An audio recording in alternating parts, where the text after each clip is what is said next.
Eh bien bonjour à tous, c'est GNEA Airbus 330 et aujourd'hui on se retrouve pour le quatrième épisode de notre série de tutoriels sur FS 2020, toujours à bord de notre Cessna 172 SP. Alors comme vous pouvez le constater, je suis déjà en vol. J'ai quitté Joliette et je me dirige vers Belleuil. Pourquoi Belleuil? Parce que c'est un aéroport que je connais bien. Car aujourd'hui, nous allons traiter des procédures d'intégration d'un aérodrome non contrôlé en auto-info. Alors, il faut savoir qu'il existe plusieurs façons d'intégrer un circuit de piste, tout dépendant de votre position. Et donc, nous allons aujourd'hui voir comment intégrer un circuit de piste à partir d'une position qui fait en sorte qu'on arrive par le côté inactif.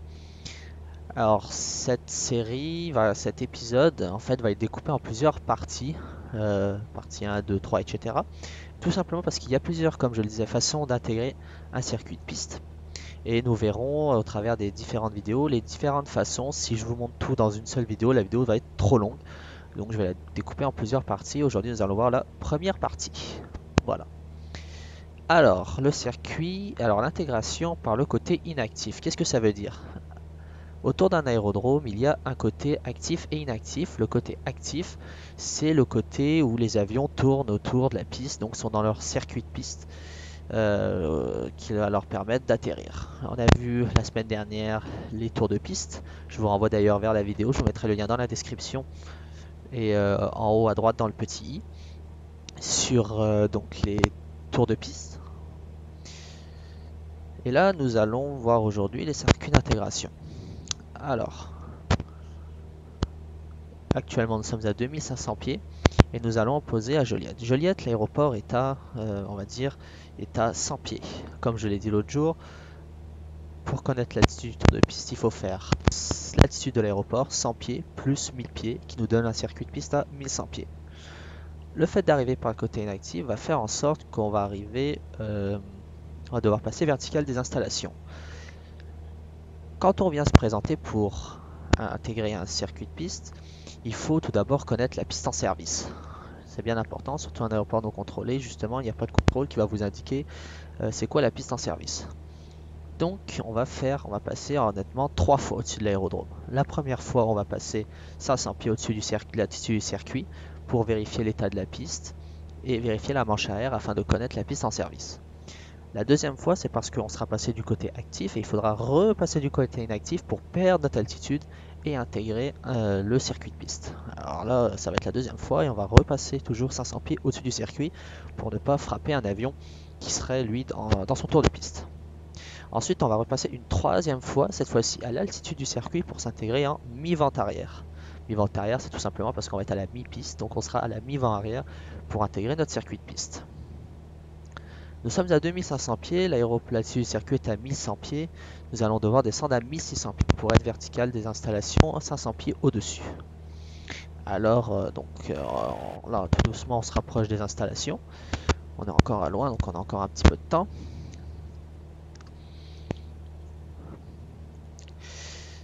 Et donc là, nous allons pas tarder à entamer notre descente. Descente graduelle vers l'altitude de 1600 pieds.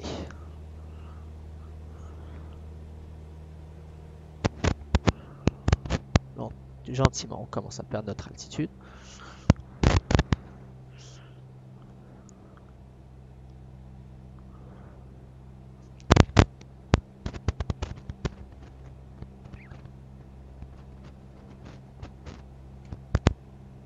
Et on serait sur Ivao ou sur VATSIM, on ferait des annonces pour indiquer nos intentions, notre position et nos intentions.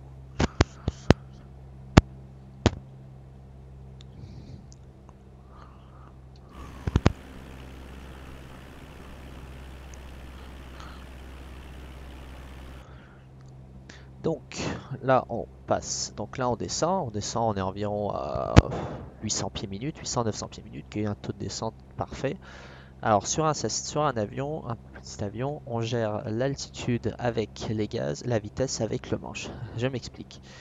Si vous poussez sur le manche et vous gardez le même régime de puissance, l'avion va accélérer.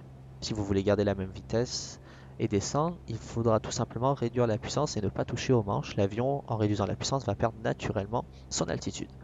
Et de ce fait, vous allez perdre de l'altitude sans prendre de vitesse.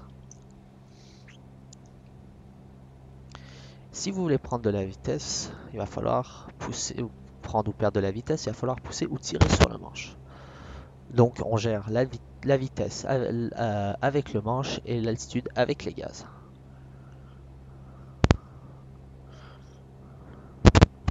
Donc on arrive à 1600 pieds.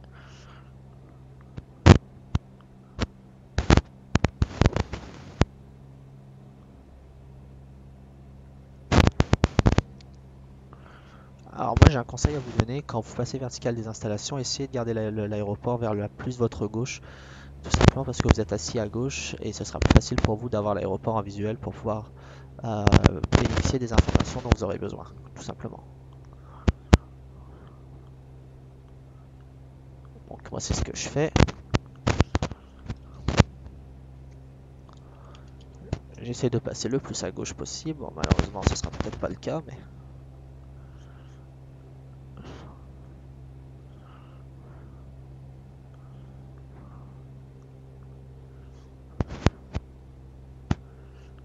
Voilà.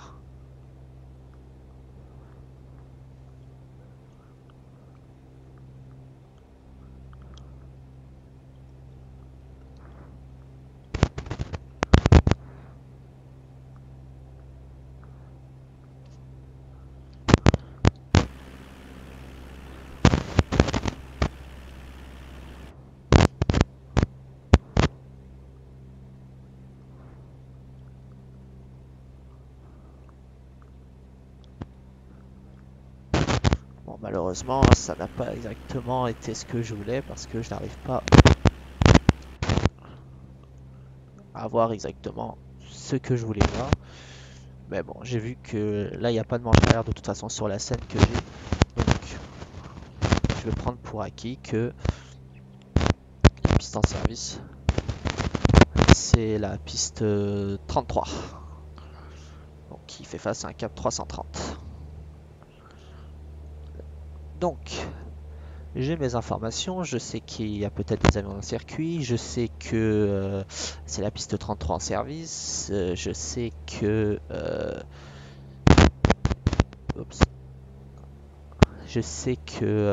piste est en bon état. Maintenant, qu'est-ce que je fais? Je me représente vertical, toujours 500 pieds au-dessus, pour repasser du côté inactif. Donc évidemment, j'indiquerai ma position. Et venir intégrer le circuit de piste.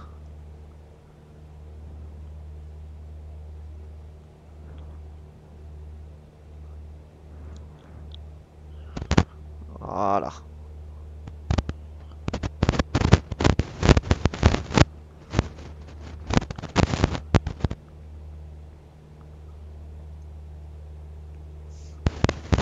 C'est bon, je suis un petit peu remonté.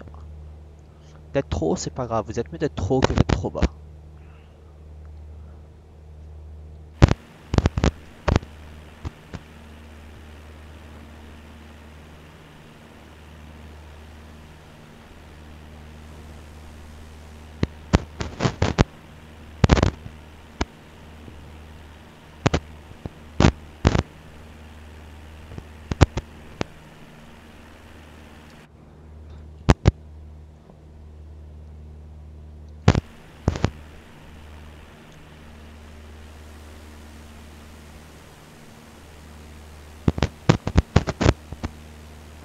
Et donc là, maintenant, je suis repassé du côté inactif. Maintenant que je suis du côté inactif, qu'est-ce que je vais pouvoir faire? Tout simplement venir perdre mon altitude. Donc venir descendre à 1100 pieds. Alors j'ai deux possibilités. Soit je perds toute mon altitude du côté inactif sans tourner, auquel cas je vais m'éloigner de l'aéroport. Soit je fais demi-tour et je m'assure que quand je vais passer vertical des installations, je serai à 1100 pieds pour pouvoir m'intégrer. Donc pour ça, il suffit de faire un calcul rapide, une estimation rapide, vous allez voir, c'est assez simple. Là, je suis déjà à 1500 pieds. Si je tourne tout de suite pour repasser vertical des installations à mon altitude, je sais que je vais être à la bonne altitude quand je vais intégrer mon tour de piste. qu'est-ce que je fais? Ben je retourne, je fais demi-tour, tout simplement. Tout en continuant à descendre sans perdre trop de vitesse. Évidemment, quand je vous disais tout à l'heure, on gère la vitesse et la vitesse avec le manche, l'attitude avec les gaz. Évidemment, il faut quand même piloter l'avion avec le manche pour ajuster quand même le taux de descente, hein. On pilote pas uniquement l'avion avec les gaz. Et c'était pour vous dire, en croisière par exemple, ou quand vous voulez juste modifier votre altitude, en croisière par exemple, ça se fait avec les manettes des gaz. Bah, évidemment, quand on est en approche, ça se gère avec les deux.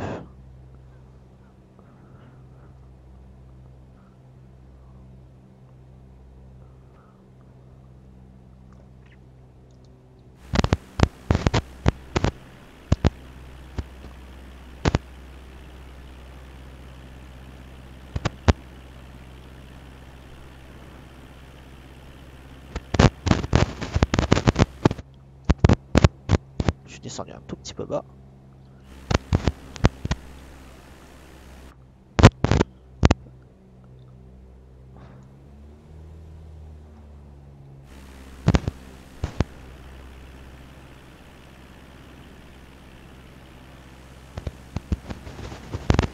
Alors l'aérodrome est très difficile à voir.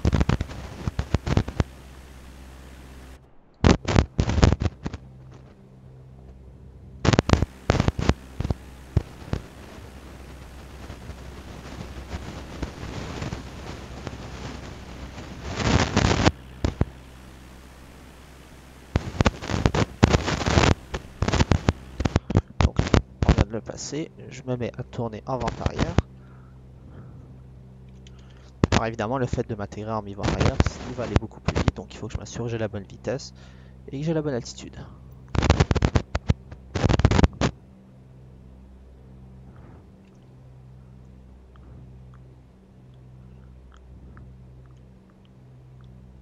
Et que je suis à la nuit au bas.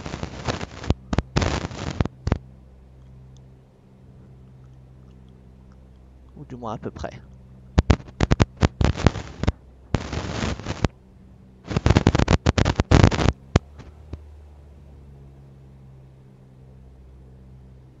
Donc j'essaie de regagner un petit peu l'altitude que j'ai perdue. S'il faut, je rajoute un peu de puissance, ça peut m'aider.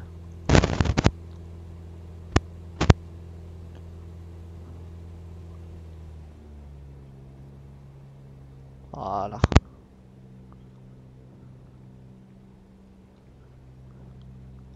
Et là, je peux déjà mettre un cran de volet. Parce que je sais que je suis dans l'arc blanc. Et voilà. Et là, j'empêche mon avion de monter.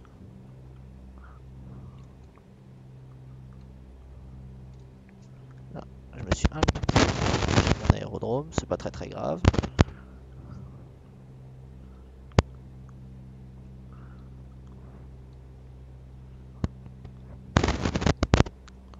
Et je viens de tourner.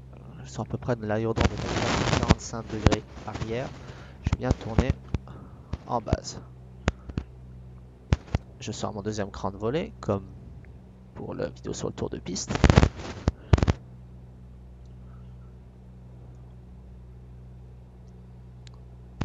Je fais attention à ma vitesse en descendant.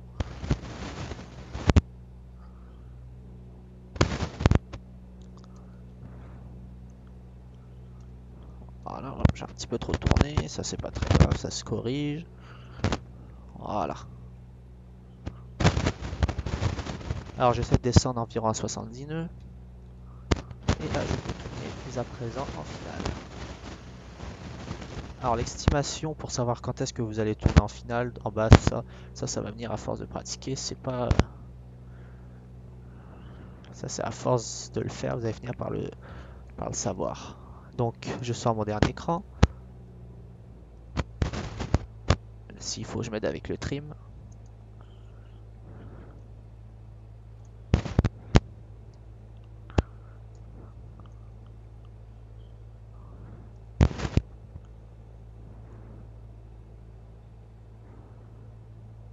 Je suis un petit peu rapide. Bon, je vais réduire un tout petit peu ma puissance.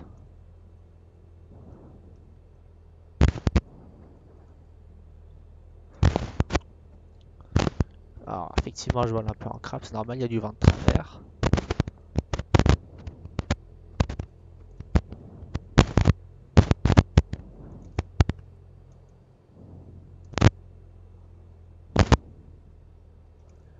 Et je coupe ma puissance.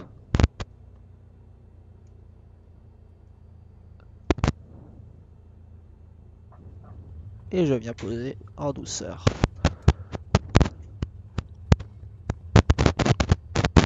Et avant de freiner, je m'assure de bien contrôler l'avion, qu'il soit bien centré au centre de ma piste. Et ensuite, je viens freiner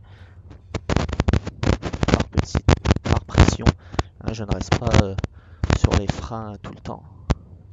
Je viens freiner par petits coups pour être capable de venir dégager la piste.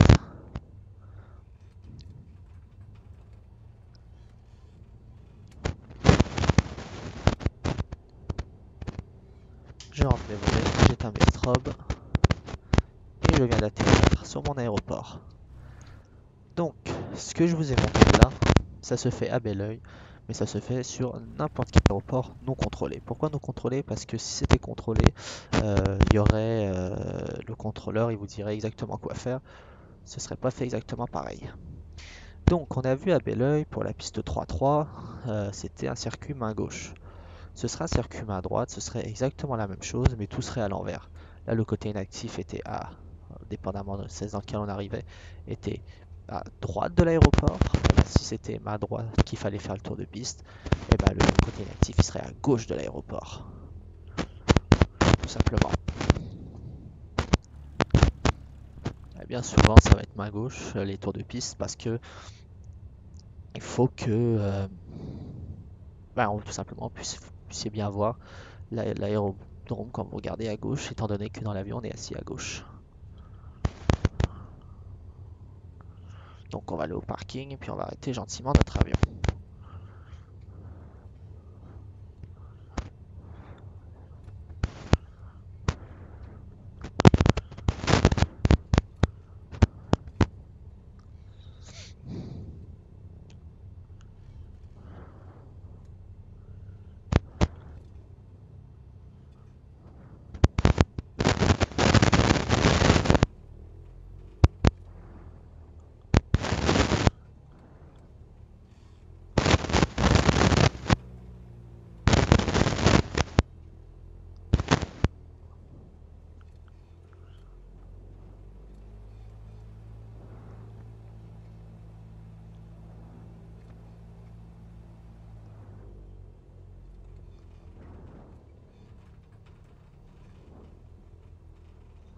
On va essayer de ne pas défoncer. Voilà. La station service. La station essence. On va couper l'avionique. Et on va arrêter gentiment notre avion.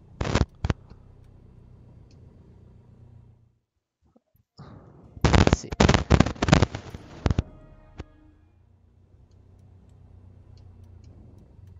voilà.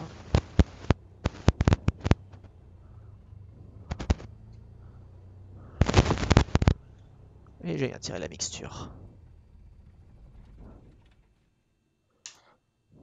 Et je coupe tout.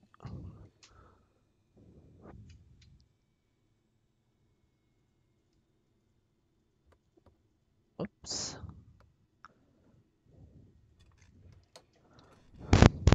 Et donc j'espère que cette vidéo vous aura plu. N'hésitez pas à poser vos questions dans les commentaires, à mettre des commentaires, à vous abonner et à laisser un pouce bleu.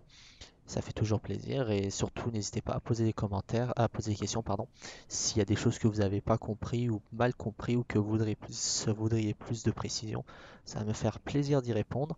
Et nous, la prochaine fois, on va se retrouver pour la partie 2 qui va être l'intégration du circuit par la vente arrière directe, par ce qu'on appelle un long vent arrière.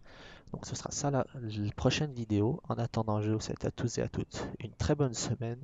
Profitez-en bien, volez bien, profitez d'FS 2020 et on se revoit à très bientôt. Bye tout le monde.